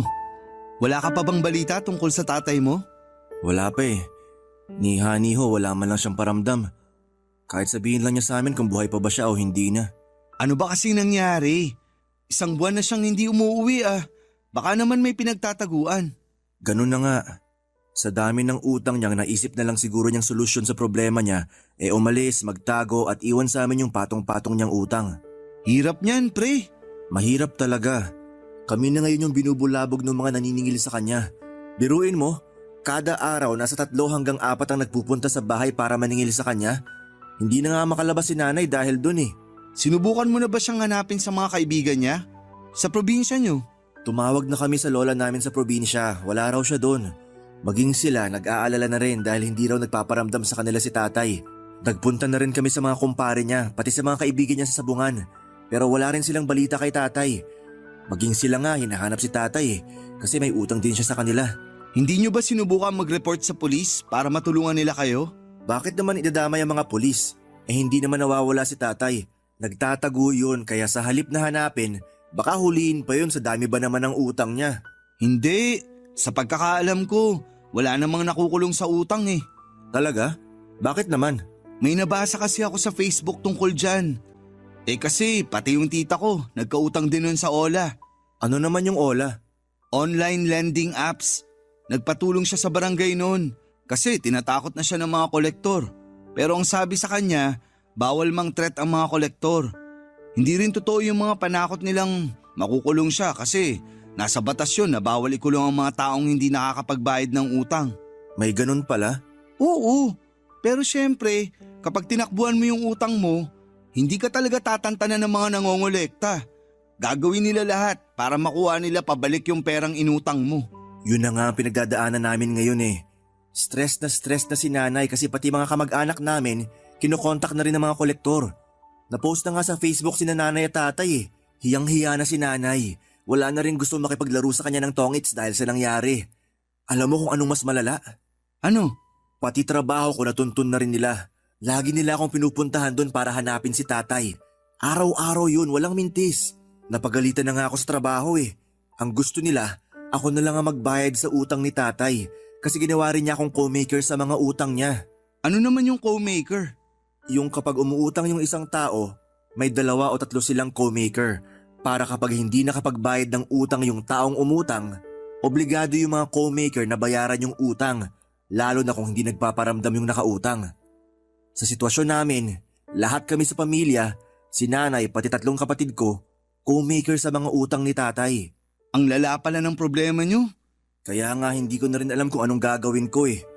Paano ko mababayaran yung libu-libong utang ni tatay kung isa lang akong gasoline boy? Yung araw-araw kong ang sahod, hindi na makasurvive sa isang araw eh. Di subukan mo na lang umutang din para magbayad sa utang ng tatay mo. Di mas lalo na kaming nalubog sa utang niyan. Wala eh. Yun lang yung naisip kong paraan eh. Ang hirap kasi ng problema nyo. Kung pwede lang sanang tularan si tatay na magtago na lang din ako. Pero di ko kayang iwan si nanay eh. Naaawa na rin ako sa kanya. Kapit ka lang pre. Sigurado namang giginhawa rin ang buhay nyo balang araw. Basta, laban lang. Papadudot lumipas pa ang ilang buwan at hindi na talaga nagparamdam pa sa amin si tatay. Tumigil na rin kami sa paghahanap sa kanya dahil alam naming mahirap hanapin ang taong ayaw magpahanap. Dahil nga sa sunod-sunod na pangaharas sa amin ng mga debt collectors, ay napilitan kaming ibenta noon ang mga appliances sa bahay. Pati nga motor ko noon na ilang taong kong binayaran ay naibenta ko na rin para lamang mabawasan na mga utang ni tatay. Nasa punto na kami noon ng buhay namin na sobrang lugmok na kami, papadudot. Hindi na rin kinaya noon ng panganay naming kapatid ang problema sa bahay, kaya naman mas pinili na lamang niyang bumukod at makipag-live-in sa kanyang boyfriend. Hindi ko rin naman maaasahan noon ang 2 ko pang kapatid dahil pareho pa silang walang trabaho at tambay lamang sa bahay. Tanging kami na lamang ni nanay noon ang magkatuwang para buhayin ang pamilya naming tinalikuran ng sarili naming padre de pamilya. Ginawa ko ang lahat ng makakaya ko para kumita ng ekstrang pera. Naghanap ako ng sideline at pati sa gabi ay nagtatrabaho din po ako. Lahat ng pwedeng pagkakitaan ay pinatos ko. Pero kahit na anong pagod ang gawin ko noon, ay hindi pa rin talaga yon sapat para bayaran ang utang ni tatay. Para lamang ako nagtutulak ng isang malaking pader na kahit na anong paghihirap, ang gawin ko ay hindi man lamang ito gumagalaw. Hanggang sa isang araw, isang kaibigan ang nagalok sa akin ng isang trabaho na maaari raw akong makakuha ng easy money, papadudot.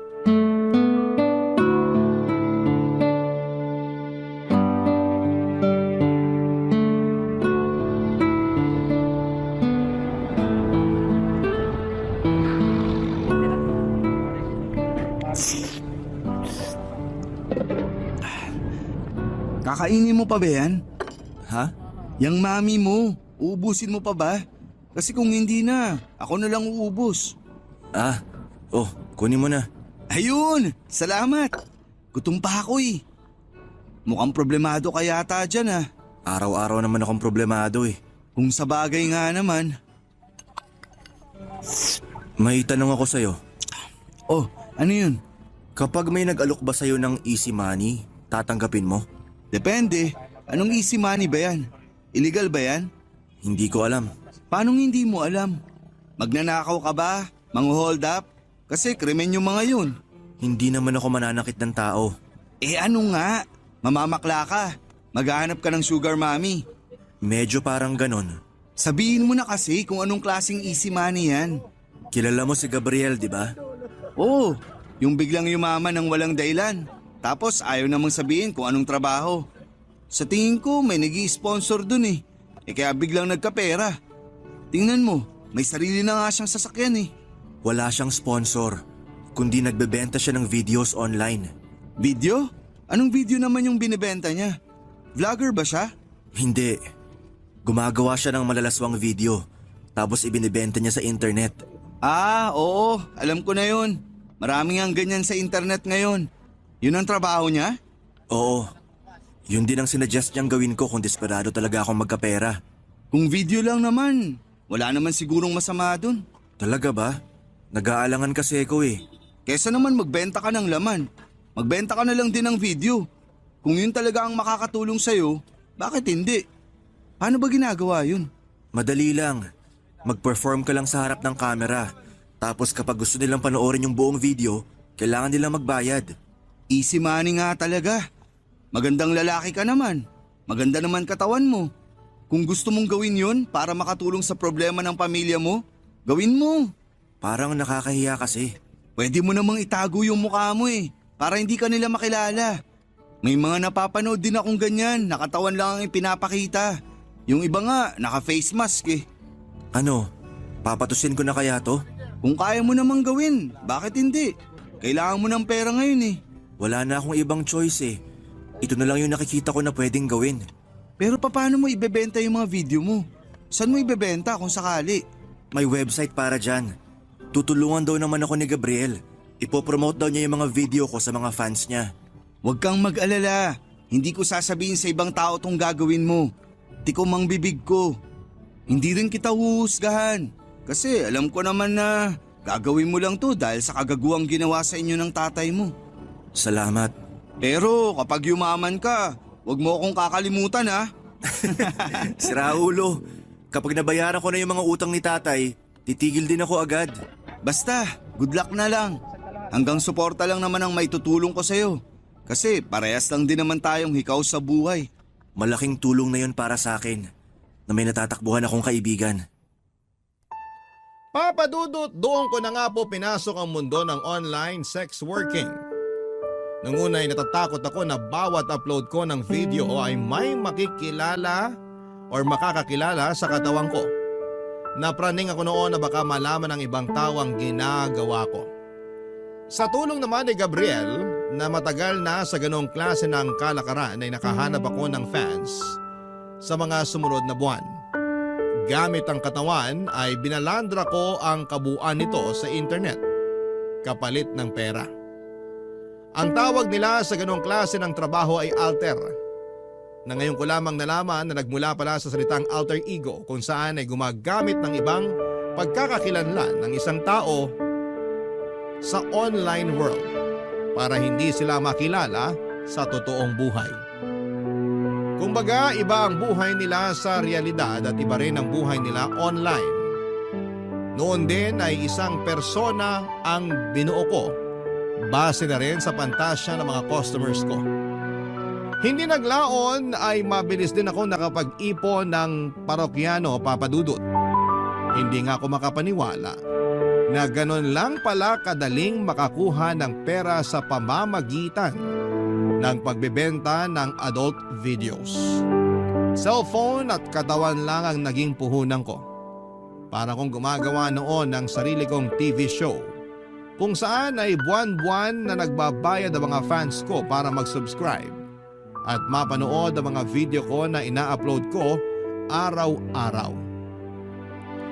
Papadudod sa mga sumunod na buwan ay mas nadagdagan pa ang mga nanonood at nagbabayad sa akin hanggang sa unti-unti ko na rin nababayaran ang mga utang ng tatay ko. Okay na ako noon sa paggawa ng mga video. Pero nung nalaman ko ang mga tungkol sa collab ng mga alters ay mas nainganyo pa akong pasukin din ito. Papadudod. Barangay Love Stories. Barangay Love Stories. Sa mundong pinasok ko ay marami akong nalaman tungkol sa mga personal na pagnanasa ng iba't ibang mga tao. May mga fans ako na mahilig sa paa. May mga fans naman ako na gustong-gusto akong makitang sumasayaw ng sexy. May mga personalized na videos din akong ginagawa na nagro-roleplay para bigyang buhay ang mga pantasya ng supporters ko. Lahat ng yon ay ginagawa ko sa pangalan ng pera. Hindi naglaon ay mas lumaki pa ang buwan ng kita ko. Pinatos ko na rin kasi noon ang mga indecent proposals na natatanggap ko lalo na sa mga mayayamang parokyano. Dahil doon ay nag-resign ako sa trabaho ko bilang gasoline boy at nag-focus na lamang ako sa paggawa ng mga videos. Noong tanungin ako ni nanay kung saan ko nakukuha ang mga perang ipinambabayad ko sa mga utang ni tatay, ay nagsinungaling na lamang ako na nakahanap ako ng mas magandang trabaho. Hindi na siya nagtanong pa simula noon at hinayaan na lamang niya akong kumita ng pera. Hanggang sa isang gabi ay nakatanggap ako ng isang message sa kapwa ko alter. Nagtatanong siya sa akin kung willing daw ba akong makipag-collab sa kanya. Papadudod ang collab na tinutukoy niya ay ang collaboration o pagsasama ng dalawang individual para gumawa ng isang proyekto. Kumbaga sa mga singer, dalawang mga awit ang magsasama para gumawa ng kanta. Ganon din sa amin ang collab kung saan ay dalawang sikat na alter ang magsasama sa isang video para sa pareho nilang fans. Isa ang pangalan ng alter na nag-message sa akin. Dahil interesado ako sa imbitasyon niyang yon, ay nagplano kaming magkita para pag-usapan ang mangyayaring collab sa pagitan naming dalawa.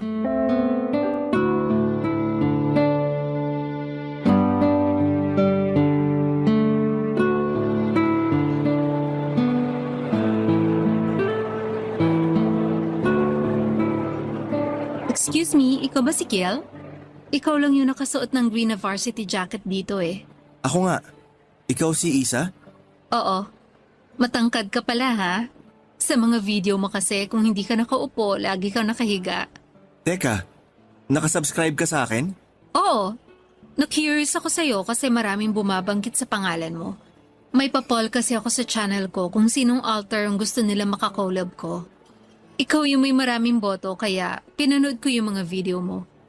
Hanggang solo ka lang pala? Never mo pang na-try makipag-collab? Hindi pa eh. Natatakot ako makipagkita sa ibang alter. Tsaka mas safe na rin yung mag-isa lang ako. Mas marami kang makukuhang fans kapag nakipag-collab ka. Mas madidiscover ka ng ibang tao. Ayaw mo ba nun? May mga ilang nag-invite na rin sa akin noon na makipag-collab kaso puro lalaki. Hindi ako pumapatol sa lalaki kaya hinindian ko sila. Ikaw lang ata yung unang babae na nag-message sa akin. Kaya pala nakipagkita ka kahit hindi ka naman nakikipag-collab. So, ibig bang sabihin ito, G ka? Ano ba? Paano bang gagawin natin? Gawin natin kung ano yung gusto mapanood ng fans. Kung ano yung ginagawa ng babae at lalaki sa kama, yun lang yun. Ang kaibahan lang, naka-video tayo. Paano yan? Hindi ako nagpapakita ng mukha eh. Baka makilala kasi ako ng ibang tao. Huwag kang mag-alala, pwede naman nating i-blur yung mukha mo eh. Pwede ka rin magsuot ng mask para masigurado. Wala ka bang ibang pagkakakilanlan? Kung may tattoo ka o balat sa katawan, pwede nating lagyan ng plaster yon kung sakali. Wala naman. Wala akong tattoo at balat. Okay, edi good. Magsuot ka na lang ng mask para hindi ka makilala ng mga tao. Ano, Gina? Paano naman yung hatian kung sakali? Walang hatian. Ipopost mo yung video natin sa channel mo. Ipopost ko rin yung sa akin sa channel ko. Sa iyo yung makukuha mong pera, akin naman yung sakin. Basta ba tulungan mo ako mag-promote, tutulungan din kita mag-promote. Ganun lang. Ano, payag ka? O sige, Pero may kondisyon ako ha. Ano yun? Kailangan mo muna magpa-test para malaman ko kung safe ka. Mahirap na. Baka may sakit ka pala na hindi mo alam, mahawaan mo pa ako. Sige, yun lang naman pala eh. Hindi bale, gagamit din naman tayo ng protection kaya safe na safe tayo. So, okay na. Wala nang bawian ha. Oo, sigurado na ako. Saan tayo magvi-video? Pwede ba sa inyo? Hindi pwede. Kasama ko mga kapatid at nanay ko sa bahay. Paano ka nakakagawa ng video? Kapag walang tao sa bahay o tuwing madaling araw. Okay. O sige. Sa apartment ko na lang natin gawin yung video. Ikaw na lang ang pumunta doon. Teka, tigasan ka ba? Paranaque. Sasend ko sa yung address ko mamaya. Kailan ka pala available? Anytime pwede naman ako. O sige. Mag-set na lang ako ng schedule. Tapos message na lang kita. Gamitin na lang natin yung equipment ko sa bahay. Ako na rin mag-i-edit para mas maganda yung video. Ikaw ang bahala. Wala ka na bang ibang tanong? Alis na ako. Ayaw mo bang kumain na muna tayo? Next time na lang. Kailangan ko pa mag-prepare. May client ako mamaya. Okay, sige. Kung ganun, wala na. Kita-kits na lang? Okay, sige. Mag-ingat ka. Ikaw din.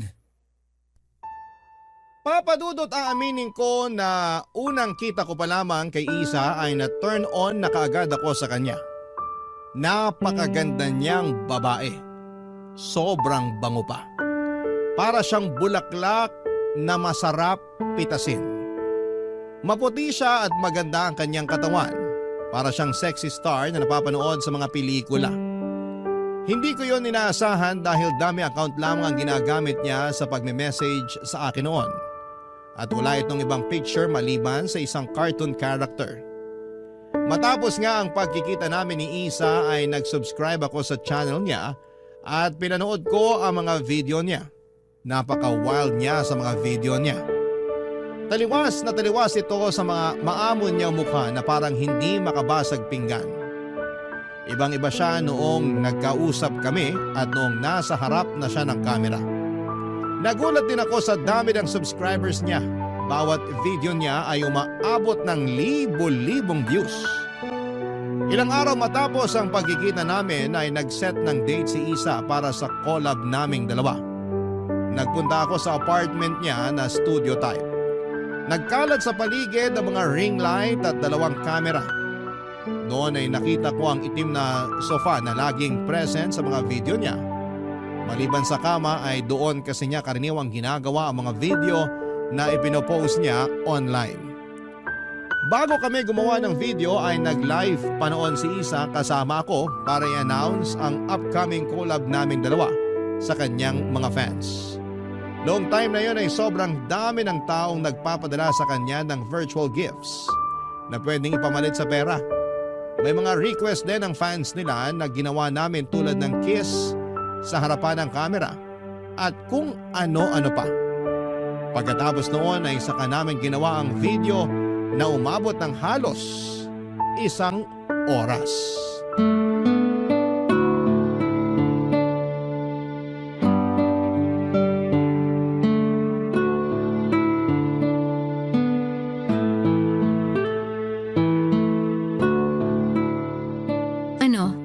Kumusta naman yung first collab experience mo? Okay naman. Nung una medyo kinakabahan ako kasi first time ko lang makipagtalik sa harap ng kamera.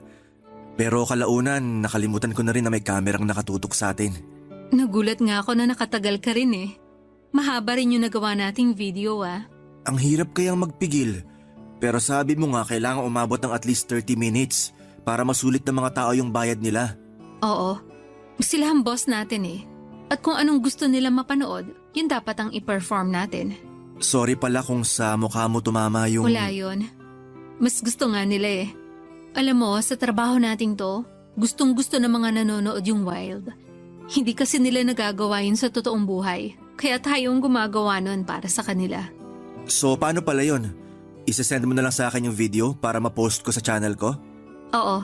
Mag-i-edit muna ako, medyo matagal yun. Magpapadala din pala ako sa iyo ng mga clip na pang teaser para abangan nila yung video natin. O sige, abangan ko na lang yung ipapadala mong video. Isa, may tanong ako. Ano? Matagal ka na bang nag-a-alter? Halos 2 taon na rin. 2 taon na? So kung 24 ka na ngayon, 22 ka pa lang nagve-video ka na? Oo, Pero paano ka naman napasok sa gantong klase ng trabaho? dati akong waitress sa isang strip club. May mga customer ako noon na gusto ko makitang sumayaw din. Kailangan ko ng pera noon eh, kaya sinubukan ko. Tapos yun, nagtuloy-tuloy na. Kaso, nagsara yung club na yun matapos ma-raid. Nawalan ako ng trabaho pero tinuloy ko yung pagbebenta ng laman. Tapos, na-discover ko yung pag-alter. Pinasok ko rin yun. Ganun pala. Eh ikaw, paano ka naman naging alter? Maraming utang na iniwan yung tatay ko. Kailangan ko yung bayaran para matigil na sila sa pangahara sa nanay ko. May isang kaibigan na nagsuggest sa akin na magbenta ng video online kaya yun, pinatus ko rin. Halos pareho din pala tayo ng kwento. Wala namang ibang gagawa ng ganitong trabaho kung hindi dahil walang mapagkukunan ng pere. Hindi ah, may ilan na ako nakilala na gumagawa ng video kasi trip lang nila. Talaga? Oo, may naging boyfriend ako na gumagawa rin ng video, kaso naghiwalay din kami. Bakit naman? Wala, nagkasawaan. Ngayon ba? May boyfriend ka ba ngayon? Wala, single ako. Pwede bang mag-apply? Kakakilala lang natin sa isa't isa, manliligaw ka na agad. Ang bilis mo rin ah. Na-inlove ako sa'yo agad eh. Hindi ko alam, basta nung unang kita pa lang natin, hindi ka na nawala sa isip ko. Talaga? Seryoso ka? Gusto mo talaga ako maging girlfriend? Bakit naman hindi? Sigurado ka ba dyan? Gusto mo maging girlfriend ang isang tulad ko? Wala namang masama ah. Marami ako nakakasamang lalaki halos gabi-gabi. Okay lang sa'yo yun? Naiintindihan ko naman na trabaho lang yung ginagawa mo eh. Pareho tayo ng ginagawa kaya maiintindihan kita. Iba ka rin ha? Yung ibang lalaki, kapag nalaman nila kung anong trabaho ko, umaayaw agad sila. Yung iba naman, gusto lang ako ma-experience, kaya kunwari, nandiligaw sila. Iba ako sa kanila kasi nauna na kitang natikman. Okay, sige. Anong sige? Ligawan mo ko. Kapag nagustuhan kita, sasagutin kita. Talaga? Wala namang mawawala eh. At yun na nga po ang ginawa ko, Papa Dudut. Niligawan ko si Isa habang ginagawa yon ay nagpatuloy ang collaboration naming dalawa. Ilang videos pa ang ginawa namin dahil pumatok ang unang video na in-upload namin sa kanya-kanya naming channel. Hindi nga nagtagal ay sinagot din ako ni Isa at nakilala kaming dalawa bilang magkasintahang alter. Sobrang successful ng partnership namin noon sa puntong tumatanggap na kami noon ng live audience. 2 buhay ang meron kami noon. Ang buhay na normal na tao at ang buhay ng isang alter. Ipinakilala ko si Isa sa pamilya ko at hindi naman siya nakilala ng mga kapatid at nanay ko bilang babaeng nagbebenta ng videos online. Noong nagtagal, ay lumipat ako sa apartment ni Isa at nagsama kaming dalawa. Unti-unti ay mas yumabong pa ang buhay naming dalawa. Nabayaran ko na rin ang mga utang ni tatay dahil sa trabaho namin yon. Ang sabi ko sa sarili ko noon, kapag bayad na ang utang ni tatay ay titigil na ako. Pero nasanay na ako sa buhay ko bilang isang alter, kaya naisipan kong ituloy-tuloy na lamang ito. Maaring hindi gusto ng ibang tao ang trabaho namin ni Isa pero hindi namin ito maiiwan-iwan dahil ito na lamang ang nagbibigay sa amin ng magandang buhay. Pero kapalit ng malaking pera na natatanggap namin, Papa Dudut, sa ginagawa namin ay hindi ko po inaasahan. Na yun din pala ang sisira sa pinagsamahan namin ni Isa. Barangay Love Stories. Barangay Love Stories. Papa Dudut, alam kong nangako ako kay Isa na tatanggapin ko ng buo ang trabaho niya. Pero hindi ko alam na hindi ko rin pala ito mapaninindigan. Sobra kasing lumalim na ang nararamdaman kong pagmamahal para sa kanya sa puntong nagsimula na akong magselos sa mga lalaking nakakasama niya. Kung ako ay hanggang video lang ang ginagawa ko, si Isa ay malawak ang trabaho niya. Maliban sa paggawa ng mga video ay nag-i-escort din siya. Sumasama siya sa mga lalaking binabayaran siya para sa isang gabing pang-aliw. Nung una ay natanggap ko naman ang trabahong yun ni Isa. Alam ko na gano'n na talaga ang ginagawa niya bago ko pa siya ligawan. Pero dumating ang relasyon namin sa puntong nawawala na siya ng oras para sa akin. Lagi siya noong nasa labas. Gabi-gabi siyang umaalis para makipagkita sa mga kliyente niya. Lagi siyang tutok sa cellphone niya para maghanap ng collab at tumanggap ng mga indecent proposal sa kanya, Papa Dudut. Para bang pakiramdam ko noon ay nawawala na ang init ng relasyon namin. Malimit na lang din kasi kami noong gumagawa ng video na magkasama. Nawala na ang intimacy sa pagitan naming dalawa at lumalim ang pagsasama namin. Ang dating malalim na pagsasama ay unti-unting lumalamlam. Sinubukan kong ayusin ang relasyon namin at kinausap ko si Isa at iniheg ko sa kanya ang mga nararamdaman ko. Pati na rin ang pagkukulang niya bilang girlfriend ko.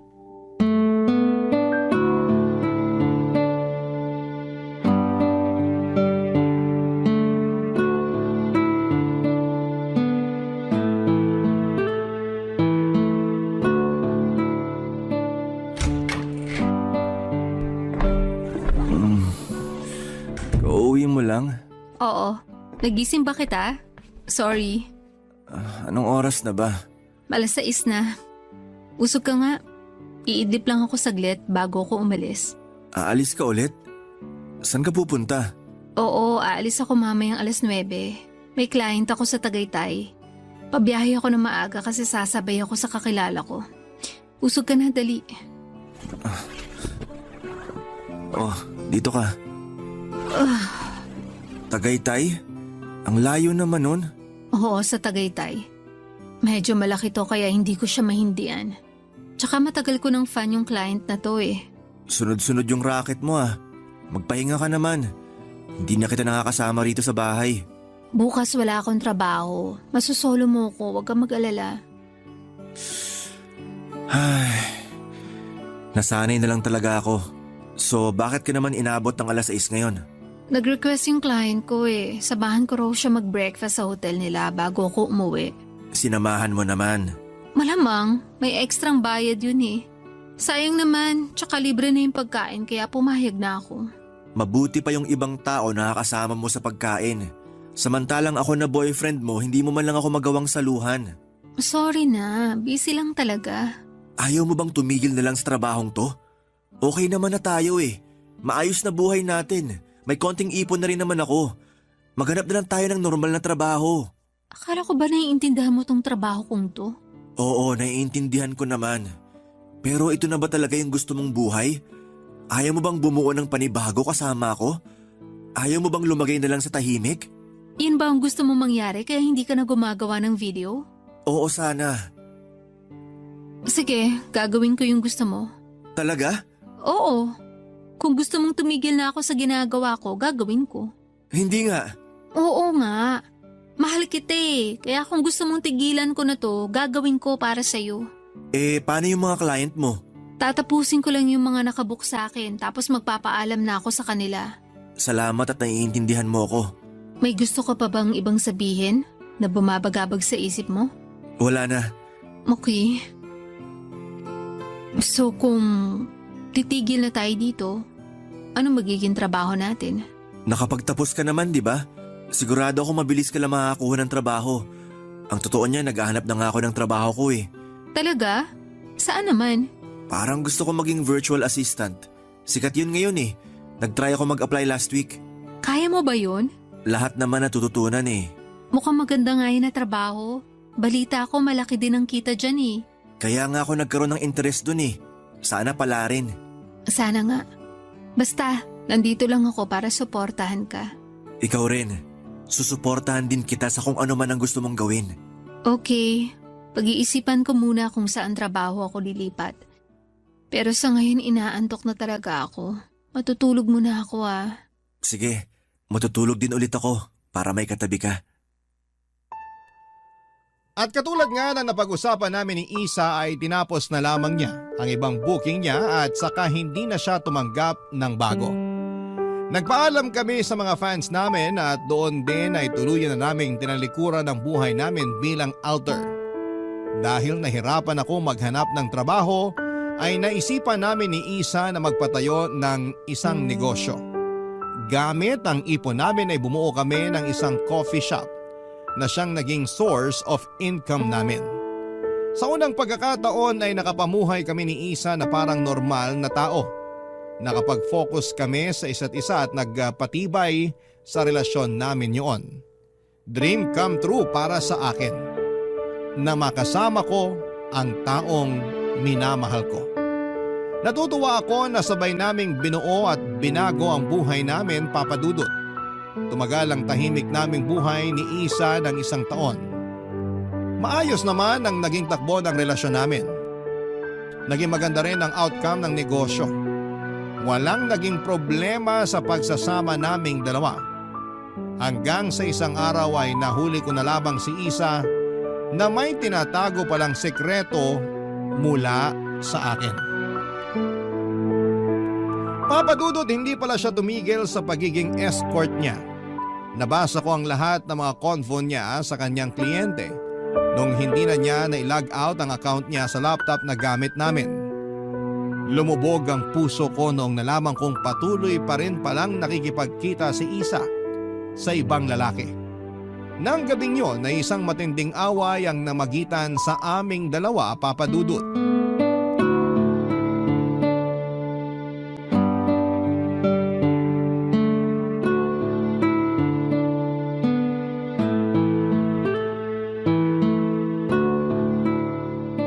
Isa, paabot naman ng laptop dyan sa tabi mo. Mag-i-inventory lang ako. Heto. Ay, teka sandali lang. Bakit? Wait lang, may aayusin lang ako dito sa laptop. Amin na, para matapos ko na tong ginagawa ko. Sandali. Ano bang ginagawa mo dyan? Nagla-logout ka sa account mo, no? Ha? Ang sabi ko, yung dummy account mo, nalimutan mo yatang i-logout. Nakita mo? Oo. Nabasa ko rin lahat ng conversation mo nitong nagdaang linggo. Kiel. So hindi ka pa rin talaga tumigil? Nagbebenta ka pa rin ng katawan hanggang ngayon? Kailangan natin ng pera eh. Anong kailangan? May negosyo na tayo na pinagkukunan ng pera. Bakit kailangan mo pang magbenta ng laman? Kailangan ba talaga natin ng pera o kailangan mo ng pera? Para sa atin din naman tong ginagawa ko eh. Ha? Paano? Anong paano? Mahal ang renta natin dito sa apartment. Simula nung mag-decide kang lumipat tayo. Mahal din ang renta ng pwesto ng coffee shop natin. Marami akong luho, marami ka ring luho. Sa tingin mo kasya yung sales natin kada buwan na nagmumula sa shop? Hindi! Anong pinagsasabi mo? Pinapalabas mo ba na ikaw ang bumubuhay sa atin, ganon? Na yung pagiging escort mo, yun ang nagbabayad sa mga gastusin natin? Totoo naman eh. Eh di sana sinabi mo sa akin na hindi sapat yung coffee shop para sa gastusin natin. Para nakapaghanap ako ng maayos na trabaho. Hindi yung babalik ka na lang sa dati mong gawi. Wala na tayong magagawa, nangyari na. May magagawa pa tayo. Pwede kang tumigil sa ginagawa mo. Isa naman. Akala ko bang okay na tayo? Akala ko ba tapos na tayo sa buhay na yan? Tapos malalaman ko, nakikipagkita ka pa rin pala sa iba't ibang lalaki? Marami akong pangangailangan. At kailangan ko ng pera para matustusan yung mga pangangailangan kong yun. Ibig sabihin ayaw mo talagang tumigil? Ayoko. Magalit ka na kung magalit. Itutuloy ko tong ginagawa ko dahil dito ako nakakakuha ng pera. Tatapatin na kita. Hindi sapat tong buhay natin na to. Hindi ako satisfied sa buhay na binibigay mo, kaya ako na ang gumawa ng paraan.